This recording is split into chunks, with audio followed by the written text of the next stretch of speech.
Hello students, I am Dr. Avnish Kumar Singh from Ambalika Institute of Management and Technology.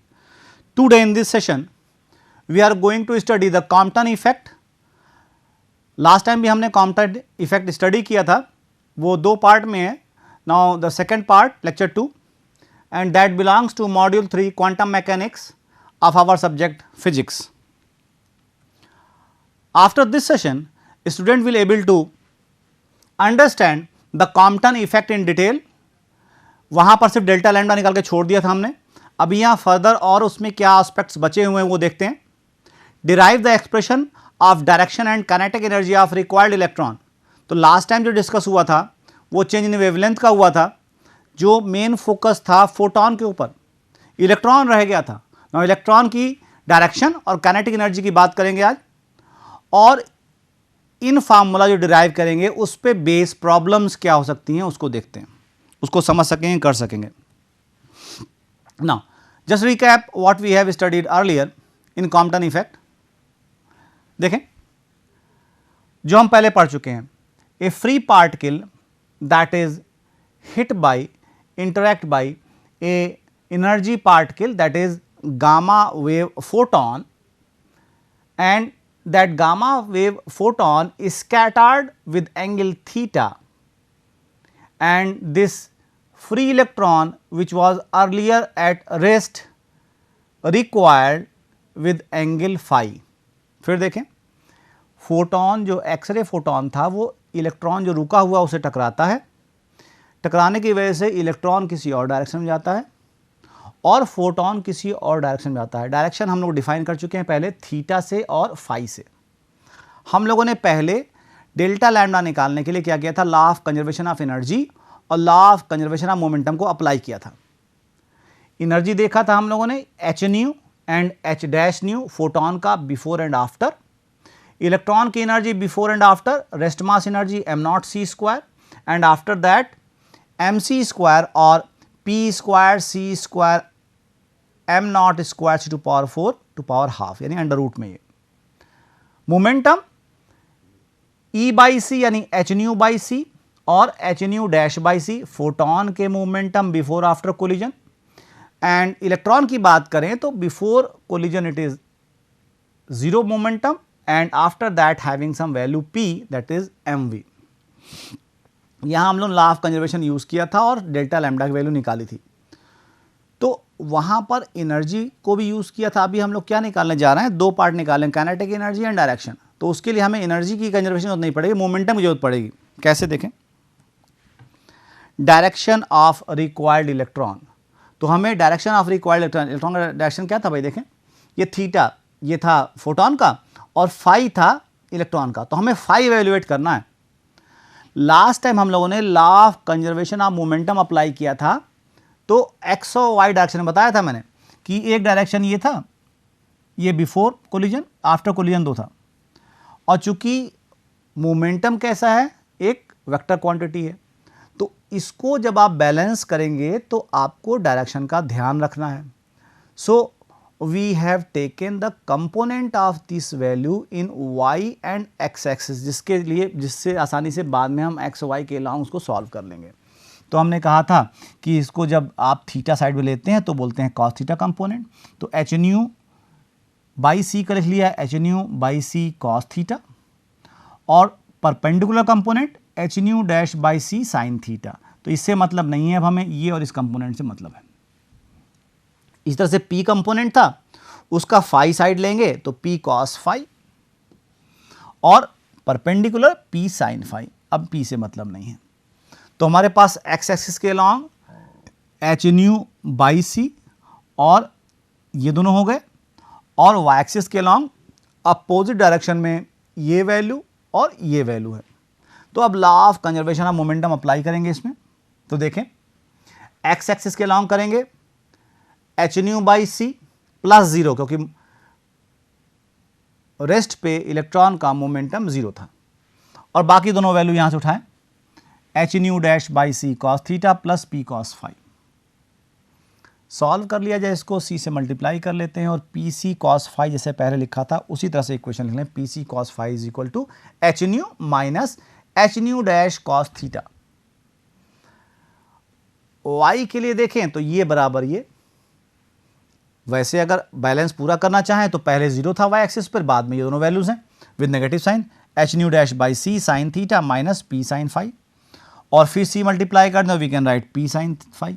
तो p c cos phi और p c sine phi, ये पिछली bar square करके add कर दिया था तो फाई खत्म हो गया था, अभी फाई निकालना है तो क्या करें, डिवाइड कर दें इन दोनों को भाई, साइन फाई से कॉस फाई, 2 ऊपर रख के 1 को नीचे रख के डिवाइड कर देते हैं, तो हमारे पास पी सी कॉस फाई है, पी सी साइन फाई है। देखें पी सी साइन फाई है इक्वेशन 2 और p c cos phi equation 1, इन दोनों को सॉल्व करें तो साइन फाई वाला ऊपर, कॉस फाई वाला एक पार्ट नीचे, तो ये क्या हो गया, h nu dash sine phi upon h nu minus h nu dash cos phi, h nu dash cos phi.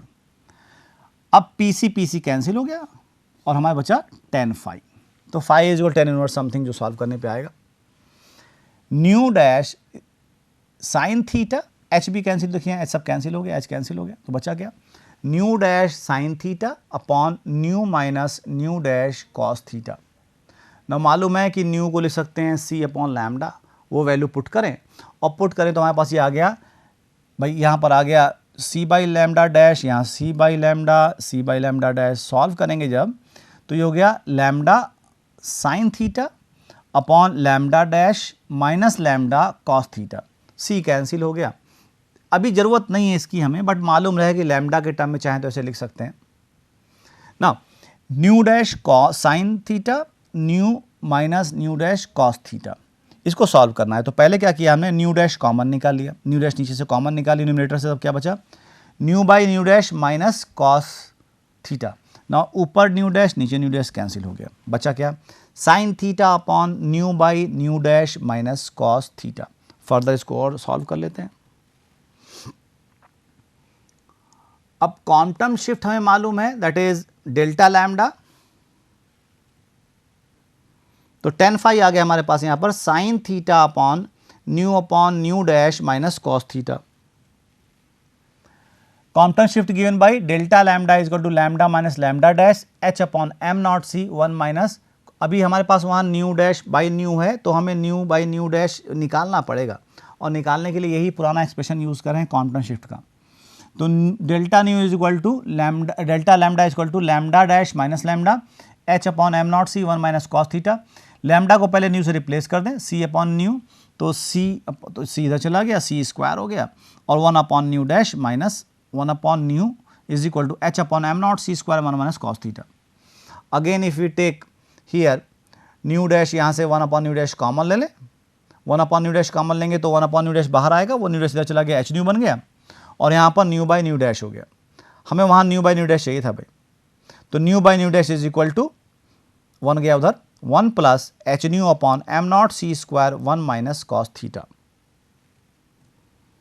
तो हमने अभी टेन फाई निकाला था in terms of nu by nu dash, और न्यू बाई न्यू डैश निकाल लिया with the help of that delta lambda expression earlier जो derive किया था हम लोगों ने।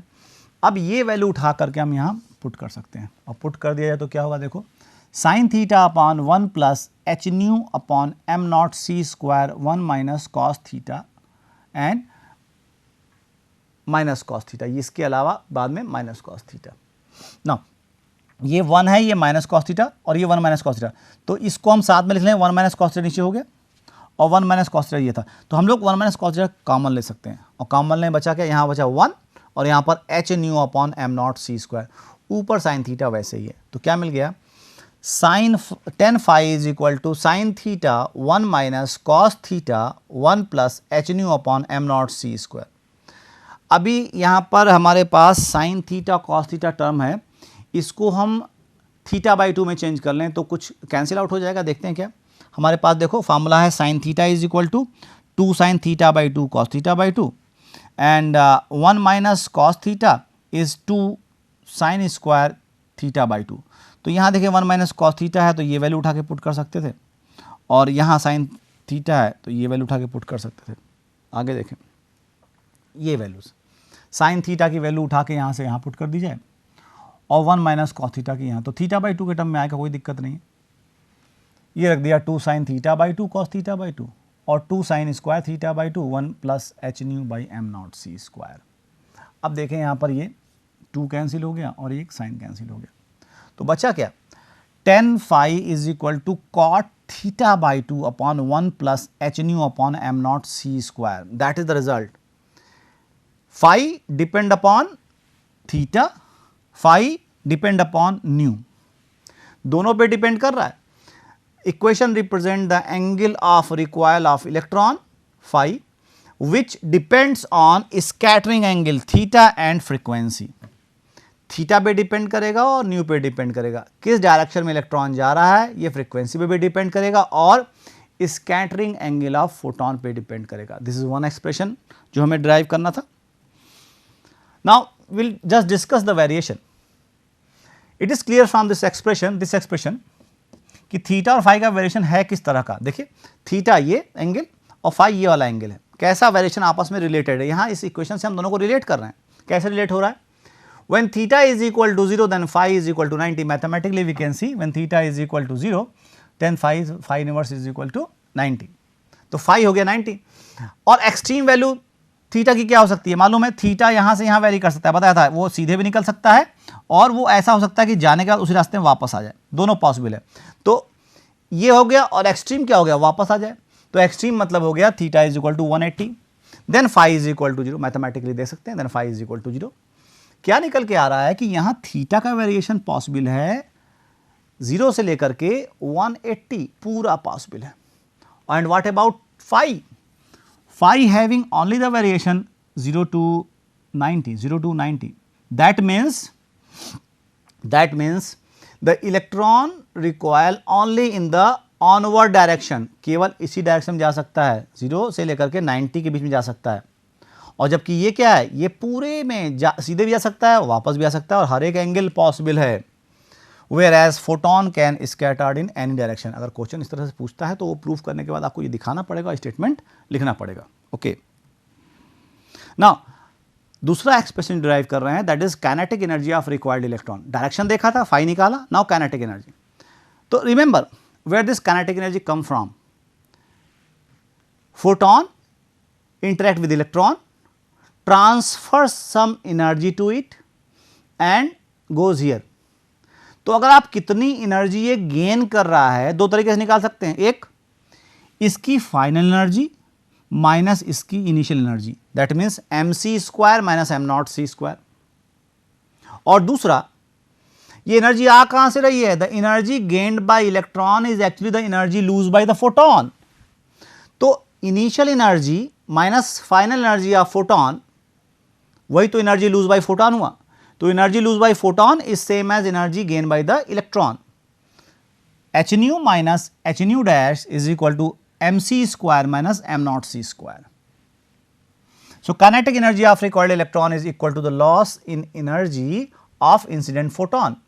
Incident energy क्या थी, incident photon energy h nu, scattered photon energy h nu dash. Loss कितना हो गया, h nu minus h nu dash. और वही energy gain by the photon था, mc स्क्वायर माइनस इलेक्ट्रॉन था m naught c square, m minus m naught c square. तो हमें कोई एक्सप्रेशन लेके इसको लेके चलना है क्योंकि हम न्यू और लैम्डा के टर्म में बात कर रहे हैं. तो kinetic energy of required electron is energy lose by photon h nu minus h nu dash. इसी को सॉल्व कर लें जो हमारे पास टर्म्स पहले से मालूम है, क्योंकि न्यू डैश नहीं मालूम है, अननोन है, हमें जो नोन टर्म्स मालूम उसी में चेंज कर लें. तो kinetic energy of electron h nu common निकाल लिया, 1 minus nu dash by nu, that is nu upon c by lambda. Lambda के टर्म में चेंज कर लें. चाहे तो यहाँ nu by nu dash by nu निकाल सकते हैं, पुट कर सकते हैं, जो अर्लियर हमने स्लाइड्स में भी यूज़ किया था, वो वैल्यू सॉल्व करें, थोड़ा ज़्यादा बड़ा सोल्यूशन होगा. एक और सोल्यूशन का तरीका कि हम लैम्डा के टर्म में चेंज कर लें. Kinetic energy of electron is equal to h nu 1 minus, अब ये वैल्यू पुट करेंगे, सी कैंसिल होगा, लैम्डा बाई लैम्डा डैश. और इसको सॉल्व करें तो lambda dash minus lambda upon lambda dash. Now what is lambda minus lambda dash, that is delta lambda. And what is this lambda dash? Lambda dash is lambda plus delta lambda. So we have two expression of delta lambda जो हम यहाँ put कर सकते हैं. तो अभी तक क्या निकाला, kinetic energy of electron is h nu into lambda dash minus lambda dash which is delta lambda upon lambda dash which is lambda plus delta lambda. So, we have kinetic energy of electron h nu delta lambda upon lambda plus lambda dash. इस expression से हमने इसको यहाँ replace किया तो और delta lambda के दो एक्सप्रेशन आ गए. और डेल्टा लैम्डा तो हम पहले निकाल चुके हैं. Delta lambda is equal to h upon m naught c 1 minus cos theta.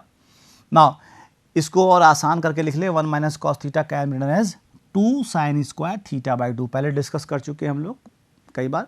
तो इसको हम लोग ऐसे लिख सकते हैं. तो ये 2 बाहर आ गया एंड या इसको इसी तरह रख दें उठा के डेल्टा लैम्डा जहाँ जहाँ ये वैल्यू पुट कर दी जाए तो क्या kinetic energy of electron is equal to h nu delta lambda h upon m naught c 2 sine square theta by 2 and upon c by nu plus क्यों यहाँ पर देखिए क्या आया लैम्डा प्लस लैम्डा डैश. तो value of lambda is c by nu, सब nu के term में है, c by nu plus h upon m naught c. तो ये तो डेल्टा लैम्डा कॉमन आ गया, h upon m naught c plus 2 sine square theta by 2. Now kinetic energy is h nu h upon m naught c. ये तो ऊपर expression वही है. अब यहां से क्या किया सी बाई न्यू कॉमन निकाल लिया. सी बाई न्यू ये था कॉमन निकाल लिया. कॉमन निकाला तो एक सी कॉमन निकालने से यहाँ सी स्क्वायर आ गया और न्यू कॉमन निकालने से यहाँ एच न्यू आ गया. लेकिन जब ये टर्म ऊपर जाएगा तब क्या होगा, यहाँ भी हो जाएगा एच न्यू और एम नॉट सी स्क्वायर. देखें जब ऊपर जाएगा तो ये भी हो गया एच न्यू बाहर h nu upon m naught c square. और तो ये टर्म सेम बना हुआ है 1 plus h nu upon m naught c square into 2 sine square theta by 2. अब ये बड़ा सा टर्म दिख रहा है. इसको आसानी के लिए देखें यहाँ पर h कांस्टेंट है, m नॉट कांस्टेंट है, c कांस्टेंट है और न्यू किसी फर्दर गिवन रेडिएशन के लिए कांस्टेंट ही है. इन वैल्यूज़ को पुट करें तो ये क्या हो गया, ये हो गया अल्फा. और अल्फा पुट कर दें तो लिख सकते हैं h new 2 alpha sign square theta by 2 1 plus 2 alpha sign square theta by 2. तो काइनेटिक एनर्जी को हम अल्फा के टर्म में ऐसे लिख सकते हैं. Which is the result? Kinetic energy of electron is given by h nu upon m naught c square 2 sin square theta by 2 upon 1 plus h nu upon m naught c square into 2 sin square theta by 2. That is equal to h nu. और इसको हमने कहा पूरे को हम लिख लें अगर अल्फा, इसको लिखने अगर अल्फा तो हम लिख सकते हैं 2 alpha sign square theta by 2 1 plus 2 alpha sign square theta by 2.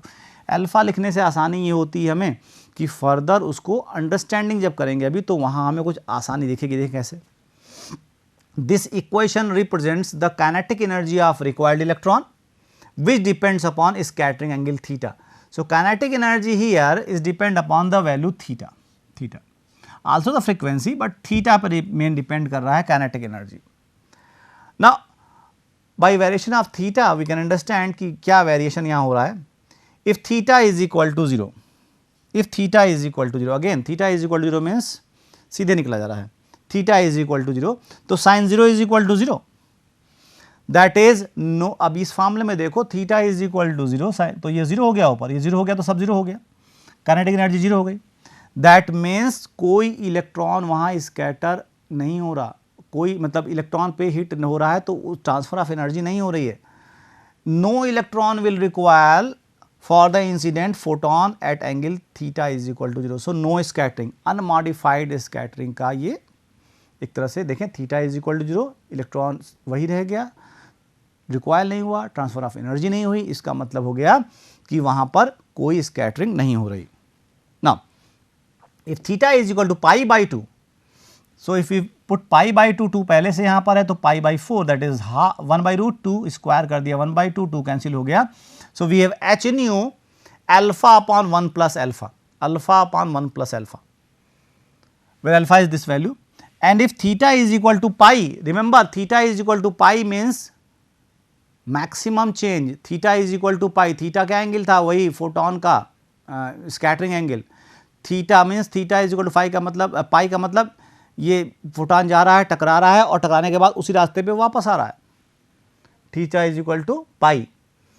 तब वैल्यू पुट करेंगे तो ये sine pi by 2 that is 1, सो ये 1 हो गया, ये 1 हो गया and we have 1 h nu 2 alpha by 1 plus 2 alpha.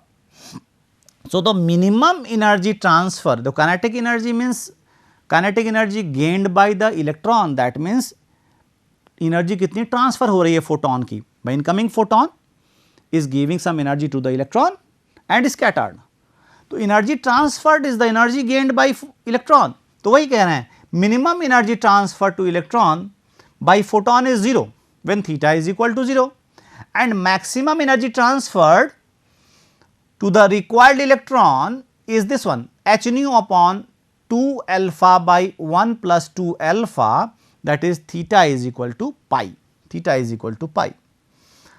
Now एक चीज और ध्यान से देखें यहां पर, number divided by 1 plus number, तो नीचे वाला नंबर बड़ा है, that means this value 2 alpha upon 1 plus 2 alpha is maximum but always less than 1. See it carefully.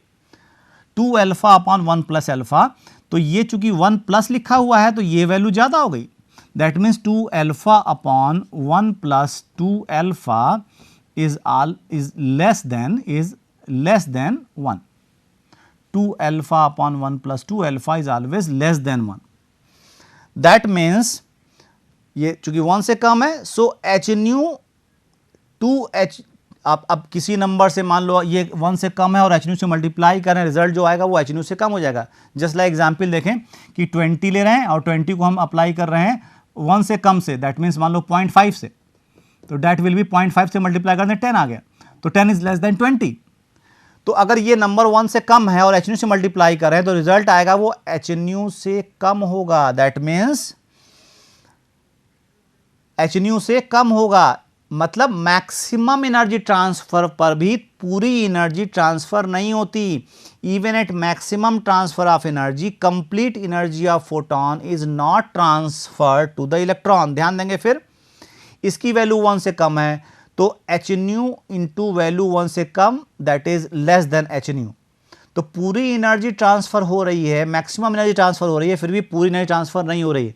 Maximum energy transfer case है, उसके बावजूद हम कह रहे हैं कि फोटोन की पूरी एनर्जी ट्रांसफर नहीं हो रही है. ऐसा नहीं कि फोटोन जाके टकरा रहा है पूरी एनर्जी दे रहा है, वो पार्शियल एनर्जी ही देगा, वो यहां से हम लोग दिखा रहे हैं. Now take some numerical problem. A beam of photon of energy 510 kilo electron volt is incident on a foil of aluminium. Now कोई भी मटेरियल हो, कोई फर्क नहीं पड़ता, कार्बन हो, एल्युमिनियम हो, एनी अदर, हमें उस पर फोकस नहीं करना है. Calculate the wavelength of radiation at 90 degree. कोई एक एंगल दे रखा है, उस पर हमें रेडिएशन का जो है वो निकालना है, वैल्यू वेवलेंथ निकालनी है. And also the energy at the direction of emission of the electron, corresponding electron. Now तो अब यहां पर देखें, 3 चीजें निकालनी है, वेवलेंथ निकालना है, एनर्जी निकालनी है और डायरेक्शन निकालना है. बारी बारी से देखते हैं. लेकिन यहां पर इंटरेस्टिंगली इंसिडेंट फोटोन का वेवलेंथ नहीं दे रखा है, लेकिन क्या दे रखा है, एनर्जी दी हुई है. So if we have the energy we can calculate the wavelength. तो देखिए यहां पर अगर हमें ये एनर्जी मालूम है तो मालूम है energy is equal to h C upon lambda, या एच न्यू होता है, न्यू की value c by lambda put होती, तो यहाँ से लैम्डा तो निकाल सकते हैं. सो ये किलो इलेक्ट्रॉन वोल्ट में है तो जूल में चेंज करना पड़ेगा, मल्टीप्लाई बाई किलो दे रखा है तो 10 टू पावर 3 से मल्टीप्लाई कर दिया, और electron volt 1.6 into 10 to power minus 19 से मल्टीप्लाई कर दिया. तो ये किलो इलेक्ट्रॉन वोल्ट किस में कन्वर्ट हो गया, हमें इसे कन्वर्ट करना पड़ेगा, कन्वर्ट करना पड़ेगा इसमें जूल में, तो जूल में कन्वर्ट हो गया. Now lambda is equal to h C upon this one, h constant होता है, ये वैल्यू पुट कर दी, इंटू 3 इंटू 10 टू पावर 8, ये वैल्यू पुट कर दी. अब इसको सॉल्व कर लिया, यहाँ नीचे वही value 510 into 10 to power 3 into 1.6 10 to power minus 19.